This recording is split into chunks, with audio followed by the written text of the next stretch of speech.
Hello everyone, Desiree here again with another tip for healthy eatings. And today I want to introduce you to the callaloo. The callaloo comes from an indigenous leaf vegetable called amaranth. Please, I will ask, do not confuse this with the taro or what we call the dasheen leaves. These dasheen leaves are usually used in our local pepper pot soup in Jamaica, and of course the callaloo can be used in soup too and in pepper pot soup too. But normally we usually just cut the stalks up and the leaves, and it's quite soft and so it's easy to cook. And so we usually steam it. In Jamaica, we steam it with some vegetables, other vegetables. We can add tomatoes. We can add, sometimes we shred the carrots or julienne the carrots and add it in. We could put bell peppers, red, green, whatever colors. And of course, the colors add to the beauty and the colors that we're going to eat, almost like eating the rainbow.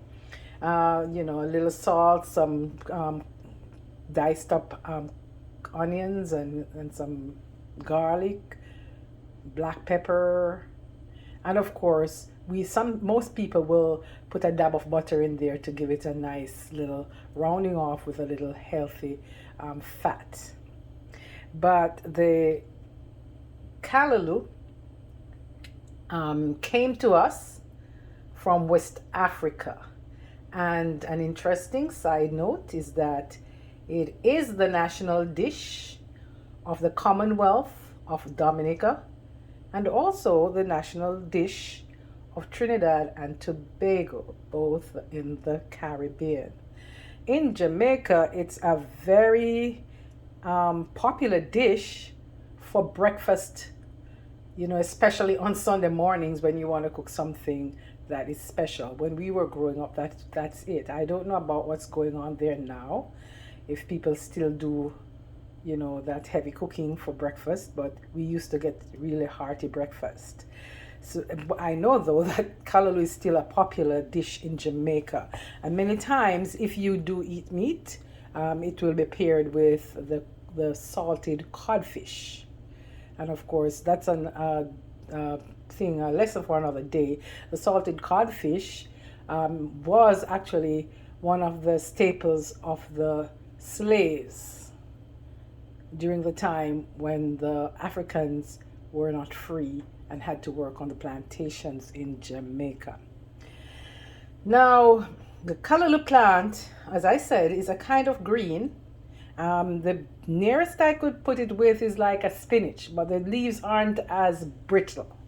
They're softer, more papery, you might say. But yes, if you want to know what or kind of understand what it's all about, you could compare it somewhat with the spinach. Now, there are many different benefits to eating the callaloo. But before I go on to that, I would just like to show you what it looks like when we're going to prepare it. And here we have what we do. We just like we have it here, we hold it by the stalks, of course after washing and cleaning it, which what we do usually is to soak it in some salt water and have it just in case there are any insects or anything that are left on it. And then of course we do a thorough washing to get rid of any of the soil or dirt that might be left on it. Anyway, we bunch them together just like that and slice it up, cut it up. And here is the cut up version. I like my callaloo cut up in smaller than some people may make it bigger. Here are the stalks. They're really small, very small when I cut them up. And this is how it would be when you're going to prepare it and cook it. Now, let's go on to look at the benefits of the callaloo. There are a good number of benefits for eating the callaloo. It is a great source of iron. It is full of a variety of proteins, which makes it great for muscle building. So all you people out there exercising and wanting muscle and everything, here's a good source of protein that is not meat. It prevents constipation, Why? Because it's full of fiber. It creates a good environment for the healthy growth of the immune system, also, because again, it's going to impact gut health. It creates a good environment for the healthy growth of the immune system. It's a great agent for weight loss, again, because of the fiber too, because you feel full, and so you will want to eat less or less often. It's chock full of antioxidants which repair and prevent DNA damage, and it helps to prevent cardiovascular diseases, strokes, and cancer. This is a result of the significant levels of flavonoids in the plant or in the vegetable. And guess what? It's cheap. It's a very cheap but healthy food. So that might be a plus right now when we all have to be watching, that pocket and what we have to use to spend. The callaloo contributes to digestive health, again, because it's high in fiber. And this is something that might be of great help to a lot of people, because guess what it does? It helps to prevent cognitive problems. Now, there's a compound called tocotrienol in the plant, in the vegetable, and this compound really works to help. Well, not just help, but research has been done that links higher levels of this tocotrienol with lower rates of cognitive diseases. These diseases include Alzheimer's disease and also the developing of Parkinson's. So a high intake of the compound reduces the likelihood of developing Parkinson's disease and, of course, developing Alzheimer's disease. Of course, it prevents heart disease.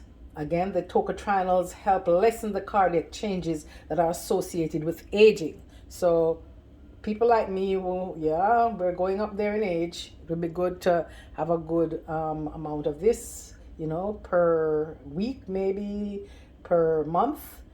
It helps to limit the impact of some risk factors such as high cholesterol.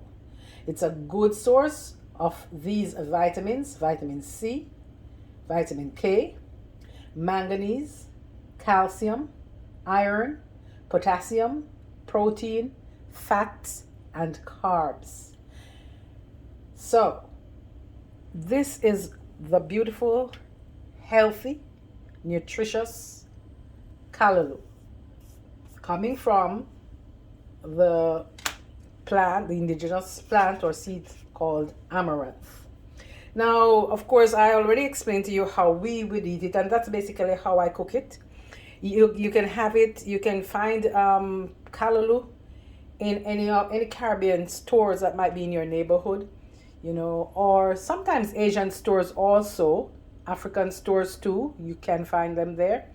And of course, as usual, I get most of my out of the country vegetables and stuff that aren't really part of where I live. I get that at the international market. That's just around the corner. That's my little playground. So you can do that. You can get it at those places, and you can vary how you cook it. For example, you can use it to stuff your bell peppers or be a part of the stuffing that you put in your stuffed bell peppers. You can use it to mix with pasta for a healthier meal. It can be incorporated. I have eaten it as a sandwich, as a filler for the bread. Of course, my bread has to be gluten free because I have celiac disease. But yeah, it's just as delicious on wheat bread or on flat bread. It can be used as a stuffing for your your rolls, your flatbread, or whatever. So those are the things that you can use the callaloo for, or can vary to make it a little bit more interesting. I think I'm not sure if I said it before, but like in Jamaica, if you are having it and you don't mind eating meat, or you're not a vegan or plant-based whole foods person, then you can include the salted codfish that that is a part of the traditional way in which Jamaicans eat it. So I invite you to take a try with the callaloo and see what you get. See what happens. See if you like it. Thank you for listening. That's it.